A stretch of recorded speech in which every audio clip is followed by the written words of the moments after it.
What do you do when you've spent $40 million trying to fix your daughter, and the only thing that actually works is a man who mops floors for $12 an hour? That's not a riddle. Sophie, That's we what are all happened here on to the help you. 35th floor of Harrington Tower have to on a engage Tuesday with us. afternoon in November. And by the time it was over, nothing about that building would ever be the same. Olivia Harrison ran a $4 billion biotech company. She had 17 people whose only job was to anticipate her needs before she felt them. She had a penthouse on the 35th floor with floor-to-ceiling glass that made Manhattan look like something she owned. And for 93 days straight, she had not been able to make her 7-year-old daughter stop crying. Ethan Walker pushed a mop cart through those same hallways every morning at 6:15. His cart had a squeaky left wheel. He knew which tiles near the elevator buckled under the cleaning solution and which ones didn't. He knew that the woman in 3502 always left a cold coffee cup outside her door on mornings when she'd been crying. He noticed things. It was all he had left to do with his hands. He kept his head down, not from shyness, but from something heavier than that. Stay with this story, because what's about to happen will change the way you think about what it means to reach someone. 3 months before that Tuesday, a small plane carrying Daniel Harrison home from a conference in Geneva lost pressure over the Atlantic. He was 41 years old. He had a sandwich in his carry-on bag that he'd packed himself because Sophie, his daughter, had requested extra pickles, and he did not trust Airport Dulles to get it right. He never came home. Sophie was 7. She had her father's dark humor and her mother's jaw, and she had been, by every account, a little girl who filled rooms. She made up names for pigeons. She kept a journal of serious questions that included entries like, "Why do escalators end so abruptly?" and "Does the moon have a favorite season?" She was, in short, a little girl who met the world with both hands open. After the phone call, she closed them. The first week, she didn't speak. The second week, she began crying at unpredictable hours. 3 in the afternoon, 2 in the morning, during breakfast. Mid-sentence, not the loud kind. The kind that just seeps out, like a faucet nobody can find the valve for.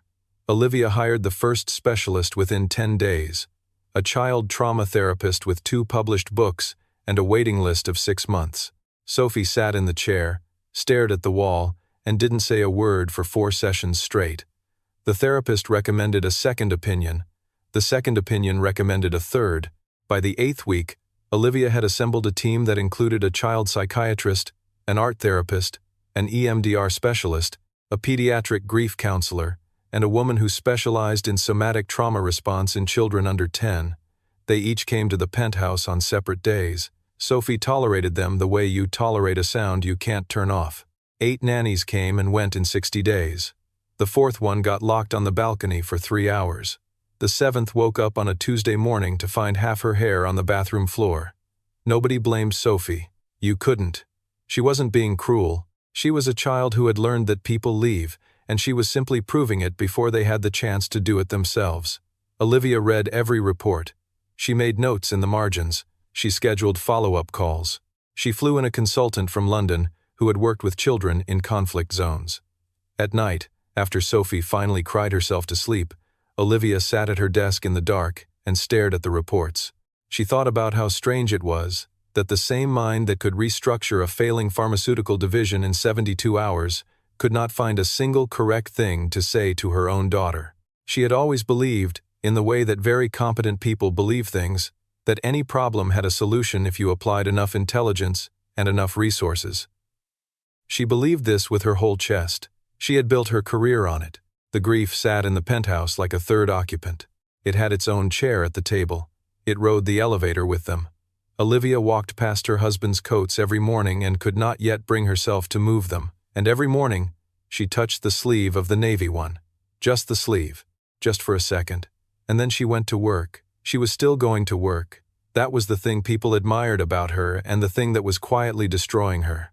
She went to work because the alternative was staying home and watching her daughter dissolve, and at least at work, she knew what her hands were supposed to be doing. Ethan Walker had been on the Clean Corp contract at Harrington Tower for 14 months. Before that, he taught preschool in Brooklyn for 6 years. He had been, by all accounts, good at it. Patient in the particular way that you have to be patient with 4-year-olds, which is less like waiting and more like existing at a different frequency. His kids called him Mr. W. He kept a shelf of small toys in the classroom for kids who needed something to hold while they talked. He left teaching 2 years after the accident, not because he couldn't handle the children, because he could, because every classroom reminded him of everything his son would never be. Jack had been 5 years old. He had his father's dark eyes and his mother Emily's laugh, which was the kind of laugh that made other people laugh before they even heard the joke. He and Emily died on a Wednesday in October on the BQE, hit by a truck that blew a tire. Ethan was at a parent-teacher conference 2 miles away. He'd kissed them both that morning. He remembered thinking, while he was kissing them, that he had to remember to call the plumber about the bathroom sink. He thought about that a lot. The plumber, the sink, the completely ordinary last thought of an ordinary morning that ended his life as he'd understood it. He took the cleaning job because nobody expected conversation from the man pushing the mop cart. That suited him. He got to exist without explaining himself. And in the geography of his grief, that was a form of mercy. He knew which floors needed which solutions. He knew which offices held people who were fighting, and which ones held people who were just tired. He noticed things in the way that people notice things when they are no longer in any hurry to get anywhere. Don't look away yet, because what happens next started not with a conversation, but with a sound.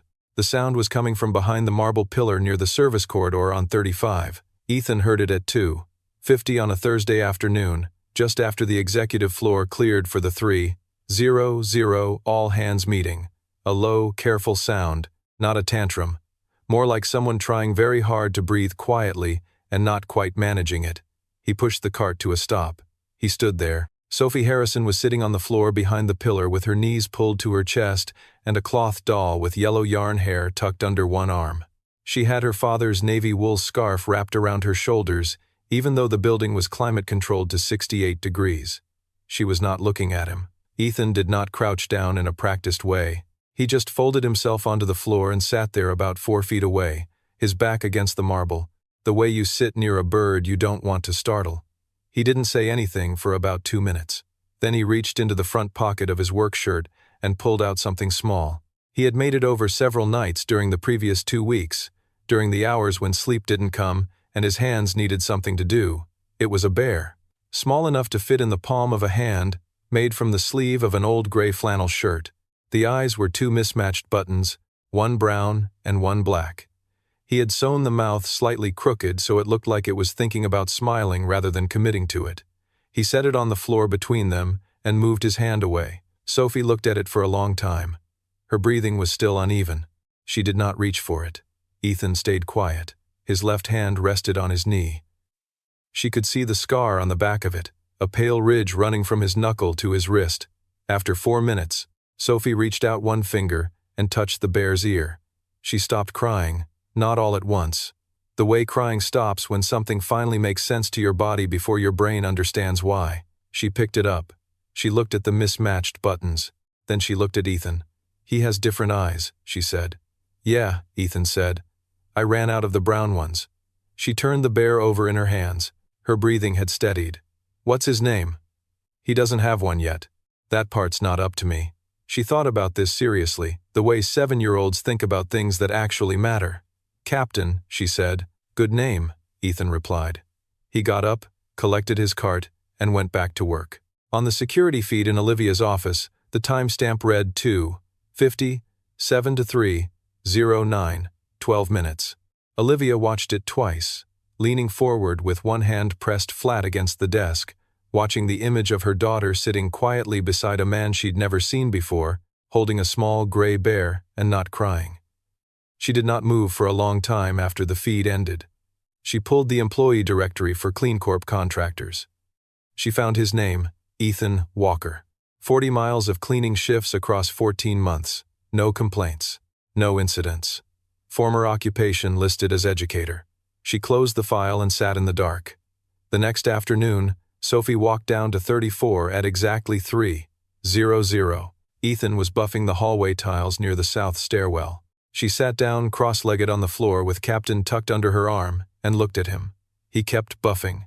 "You're going to get your dress dusty," he said. "I know," she replied and stayed put. He finished the section he was working on and sat down on the floor facing her. He pulled out the lunch bag he carried, the one with the scratched aluminum clasp. He took out 2 small containers and handed her one without ceremony. Rice and something that smelled faintly of ginger and soy sauce. "What is this?" she asked. "Jack's recipe," he said. "He invented it when he was 4. You put the rice in, you add exactly too much soy sauce, and then you add ginger because ginger is serious." Sophie looked at the container. "Who's Jack?" Ethan was quiet for a moment. "He was my son," he said. She looked at him. Was, he answered. She didn't say she was sorry. She didn't say anything at all. She ate the rice. After a minute, she said, "My dad had a sandwich recipe too. Extra pickles." "Sounds right," Ethan said. That was the whole conversation. But she came back the next day, and the day after that, she brought Captain every time. By the second week, Sophie was asking him for stories. Not big ones, small ones. Ethan told them the way someone talks when they've learned to be careful with words. One afternoon, he found an old dish towel in the supply closet, faded blue with a fraying edge, and he folded it into a small boat while she watched. "There's a captain," he said, smoothing the fold along the bow, "who's been sailing the same stretch of water his whole life. He knows every wave. He knows which ones are going to knock him sideways and which ones are going to pass. One day, he gets a passenger who's never been on a boat before. Scared of everything. Scared of the sound the hull makes. Scared of the dark water underneath. He set the boat on the floor between them. The captain doesn't explain the ocean. He just keeps sailing. And after a while, the passenger stops being scared of the sound because they've heard it enough times to know it doesn't mean the boat is sinking. It just means they're moving." Sophie was quiet. She set Captain on the boat. "Does the captain ever get scared?" she asked. "Every day," Ethan said. "He just doesn't stop sailing." She looked at the boat for a long time, then she lay down on her side on the floor, tucked one arm under her head, and fell asleep. It was the first time in 91 days that she had slept somewhere other than her mother's bed, curled against Olivia's ribs at 2 o'clock in the morning, because that was the only place that felt safe. Olivia found out from the nanny. She stood in the doorway of the service corridor and watched her daughter sleeping on the floor with her cheek resting on her arm, the handmade bear beside a dish towel boat, and a man she barely knew sitting quietly nearby, not doing anything, just being present. Her throat tightened. She put a hand over her mouth. Then she went back to her office and sat at her desk, staring at her hands for a long time. She was beginning to understand something she did not yet have language for. The doctors had arrived with their degrees, frameworks, and carefully developed terminology for what Sophie was experiencing. Ethan had arrived with a folded dish towel and too much soy sauce, and somehow the dish towel was winning. That kind of healing doesn't come from a certificate hanging on a wall. It comes from someone who has already been to the bottom and learned the shape of the darkness there. Ethan had been to the bottom. He knew every inch of it. And that was exactly why Sophie trusted him. Keep reading, because now the world outside that building was about to become a problem. Jonathan Pierce had been on the Harrington board for 9 years. He was 52 years old. He wore his wealth in the cut of his suits, and he had a particular way of entering a room that suggested everyone else had arrived slightly too early. He had also, over the previous 8 weeks, referred the company to 3 nanny placement agencies and 2 psychiatric practices firms, in which he held silent financial interests. The referrals had been framed as personal favors to Olivia during her grief. They were, in fact, a revenue stream. Ethan's involvement threatened that arrangement. A janitor on the Clean Corp contract had no financial relationship with Jonathan, which meant that if Sophie got better through Ethan, the story of her recovery would have nothing to do with any of the people Jonathan had placed in that room. Jonathan did not like stories that had nothing to do with him. He made a call. Then he arranged a meeting. On a Monday morning, he walked into the executive conference room with 4 other board members and a folder. He said, loud enough for the assistant pool to hear, that there was a serious professional conduct issue requiring Olivia's immediate attention. Olivia walked in 2 minutes later. She stood at the head of the table and waited. Jonathan placed a printed photograph on the table. Security camera stills, grainy and clearly obtained without authorization. Ethan sitting on the floor with Sophie. Ethan handing Sophie a container of food, Sophie asleep on the floor near Ethan. This man has had repeated unsanctioned contact with a minor in a restricted executive area, Jonathan said. His voice remained measured, which was its own form of aggression. He has been feeding her unvetted food. He has no background in child psychology, no licensed therapeutic credentials, and no clearance to engage with a child at this level. I've already contacted his agency to begin termination proceedings." He paused. "I also forwarded an anonymous concern to the appropriate authorities." Olivia looked at the photographs. Then she looked at Jonathan. "You filed a report." "I flagged a concern," Jonathan replied. "For the child's safety." "My daughter's safety," Olivia said, "has not improved in 3 months. Not with the 8 specialists you personally recommended, not with the nannies from your agencies. My daughter did not sleep outside my arms for 91 days. She slept last week on a service corridor floor because a man sat quietly beside her and didn't try to fix her. That is the first measurable improvement since Daniel died." Her voice had become perfectly level. "And you called the police." "I called Child Services," Jonathan said, "as any responsible board member would." "Get out of my building," Olivia replied. "The board has a right to—" "You personally recommended 9 providers who failed. You have financial relationships with 3 of them. I have the documentation." She tapped the folder in front of her. "We can discuss your continued board membership at the next meeting." She turned the photographs face down. "This meeting is over." What Jonathan had set in motion, however, could not be undone by a single meeting. 2 uniformed officers arrived on the 35th floor 40 minutes later. "Standard welfare check," they said. "Routine." There was a child on the premises, and a concern had been filed. Sophie was standing near the service corridor when they stepped off the elevator. She saw the uniforms. She saw 2 large men walking toward her, and in her mind, the last men in uniform she had seen were the ones who had come to the front door 3 months earlier to tell her mother about the plane. She ran. Not toward Olivia's office, away from it. Toward the stairwell at the far end of the floor, the one that opened onto the freight access, and, from there, to the parking structure. She was fast. She was a 7-year-old girl who was terrified, and she knew every inch of that building, the way children learn spaces when those spaces are where they spend their grief. Ethan heard the stairwell door slam from 2 floors down. He was in the service elevator. He felt it before he understood it, the way certain sounds register in your body before your brain names them. He was running before the elevator reached the lobby. Sophie had made it to the street entrance off the freight corridor, a side door that opened onto 48th Street, propped open by a delivery wedge. Ethan came through it 6 seconds after she did. She was standing on the sidewalk, frozen. Midday traffic surged past her in both directions.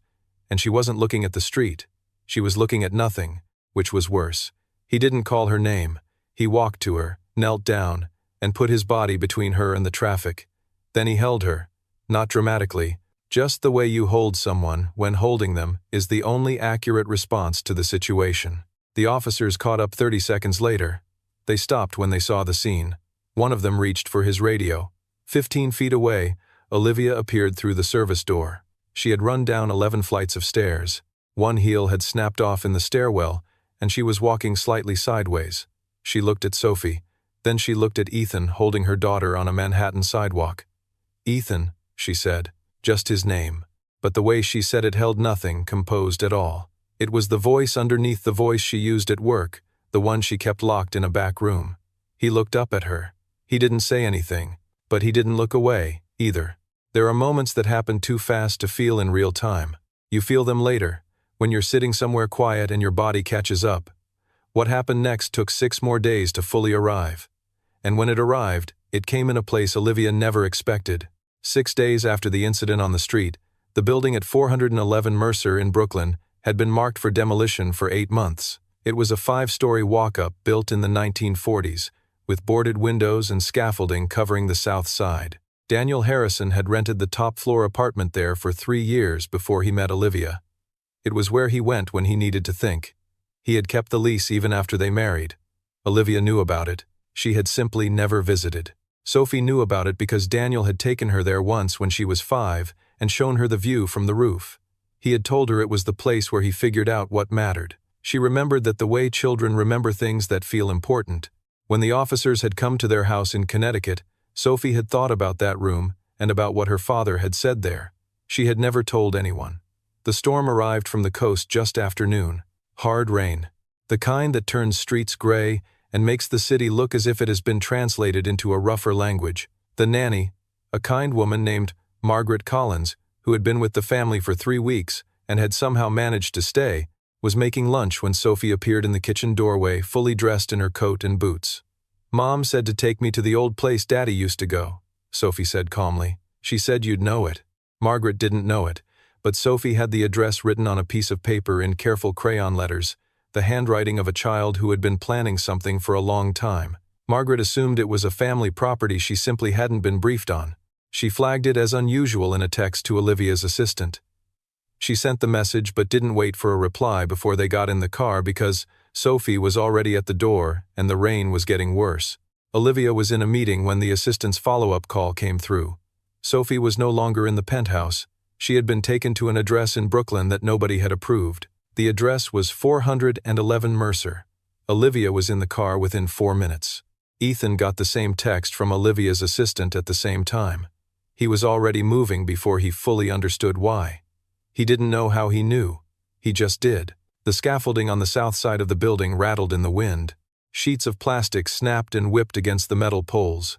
Margaret was standing outside the entrance with her phone pressed to her ear, rain soaking through her jacket. She told someone that Sophie had gone inside before she could stop her, that the door had swung shut behind her, and that she wasn't strong enough to force it open again.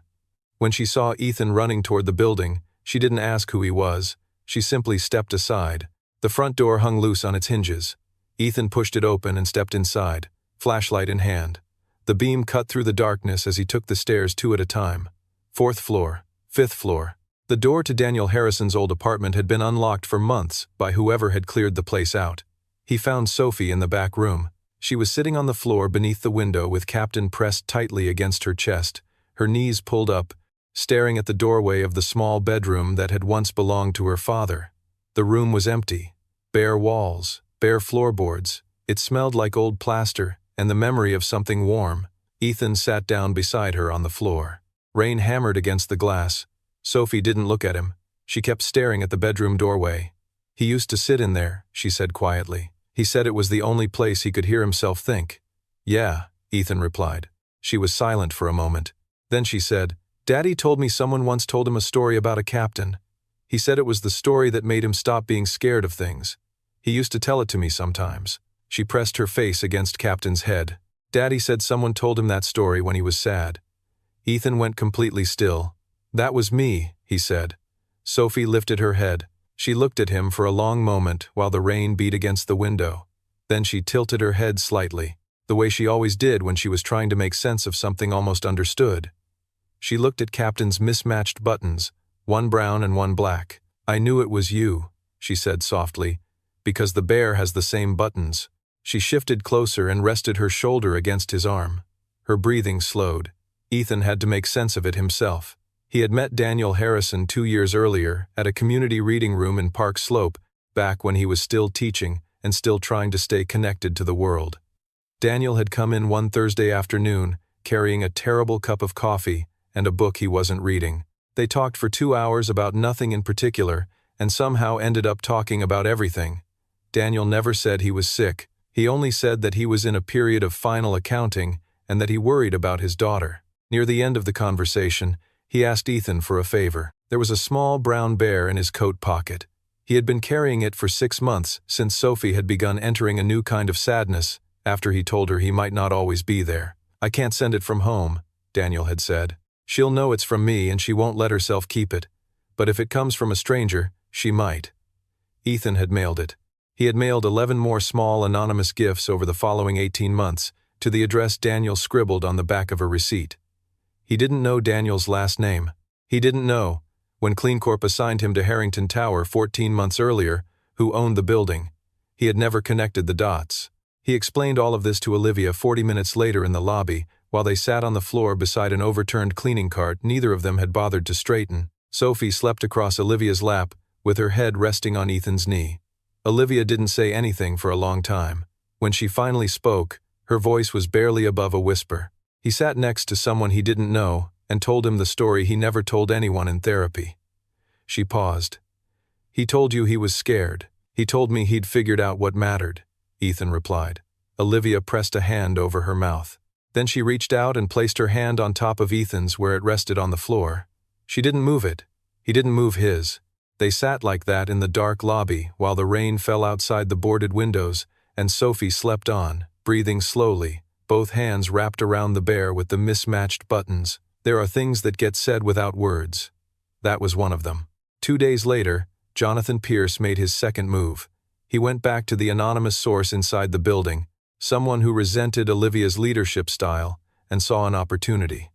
Together they assembled a narrative: unauthorized minor on commercial premises, repeated unsanctioned food consumption, janitor with access to restricted floors engaging in parental-adjacent behavior. It was the kind of narrative that looked legitimate when you arranged the facts in a certain order and removed all context. He walked into the emergency board session at 9 o'clock on a Thursday morning with a presentation deck and the confidence of someone who believed institutional power would always defeat individual inconvenience. Olivia let him finish. She had asked Ethan to be present. He stood at the back of the room in his work clothes because she had called him at 7 that morning, and he had come directly from his shift. He stood there with his cart parked outside in the hallway, his hands folded in front of him, and his eyes fixed on the window. Not nervous, just present. When Jonathan finished, Olivia stood. "I'm going to respond to a few things," she said. "The 9 specialists you referred to this company over the past 8 weeks were employed by practices in which you hold silent financial interests totaling approximately $340,000 in referral arrangements. I have the agreements. Legal has reviewed them. They constitute a breach of fiduciary duty and a conflict of interest under company bylaws." She placed a single folder on the table. "I'm informing the board of a termination, effective immediately pursuant to Section 14 of the Governance Charter." Jonathan's face moved through several emotions before settling on contempt. "You're risking the entire company for a janitor?" "No," Olivia said. "I'm risking it for my daughter." She looked directly at him. "And for the first time in 3 months, she is not crying. That is worth more than any stock price. You had the resources of the entire city at your disposal, and my daughter got worse every week." He sat on a floor next to her and waited. "I will take that trade every single time." Jonathan left without another word. The board approved a motion of confidence 40 minutes later. Ethan was still standing at the back of the room. He had not moved. When the board members filed out, Olivia walked over to where he stood. She didn't say anything immediately. She simply stood in front of him. "Thank you," she said finally. "I didn't do anything particular," Ethan replied. "You stayed," Olivia said. He looked at her. His jaw tightened once. Then he picked up the handle of his cart and went back to work. That afternoon, Sophie came down to the 34th floor at 3 o'clock, just like always. She found Ethan in the service corridor. She had made something. It was a drawing on a sheet of printer paper from the executive suite. 4 figures drawn in crayon. Rough, earnest. A tall man with what looked like a mop. A woman with a necklace represented by a circle around her neck. A little girl holding an enormous bear. And in the upper corner, slightly separated from the others, a 5th figure drawn carefully in yellow crayon. Underneath it, she had written one word: Jack. Ethan held the drawing in both hands. His hands remained steady. "He can be in the picture," Sophie said seriously. "Even if he's not here, right?" "Yeah," Ethan answered. His voice remained intact. "He can be in the picture." Sophie nodded as if this settled something important. She sat down cross-legged on the floor, leaned back against the wall, and patted the space beside her. Ethan sat down. She opened the lunch container he had left out. Jack's recipe. She ate. He sat. That was the whole thing. And it was enough. 1 year later, the first Jack's Beacon Center opened in Park Slope in March. A second opened in the Bronx in June. By the following November, there were 32. Each one was a small place with low ceilings, floor cushions instead of formal seating, and people who had themselves experienced loss. The program paired grieving children with trained peer companions, most of them people who had learned how to survive grief without institutional support and had come out the other side knowing something about silence. Olivia funded the program. Ethan designed the curriculum. He built it over 4 months at a table in the Clean Corp break room, using nothing more than a legal pad, a pen, and everything he had learned about what it means to stay when someone is hurting. The curriculum wasn't complicated. It didn't promise miracles. It taught people how to sit with a child without trying to repair them, how to listen without steering the conversation, how to tell stories when stories were needed and remain silent when they weren't. The centers spread because they worked, not because they were revolutionary. Because they were human. Because every child who walked through those doors met someone who understood that grief isn't something you solve, it's something you carry. And sometimes carrying it becomes easier when someone walks beside you. Sophie never stopped visiting Ethan, even after she started smiling again, even after the nightmares became less frequent, even after Olivia no longer woke up in the middle of the night to find her daughter crying in the dark. Every Thursday afternoon, Sophie still came down to the service corridor. Sometimes they folded boats from paper towels. Sometimes they talked about captain's adventures. Sometimes they sat quietly and watched people hurry through the building as if they had somewhere more important to be. Years later, when people asked Olivia what finally helped her daughter heal after millions of dollars, dozens of specialists, and every resource money could buy, she always gave the same answer. A janitor who knew how to stay.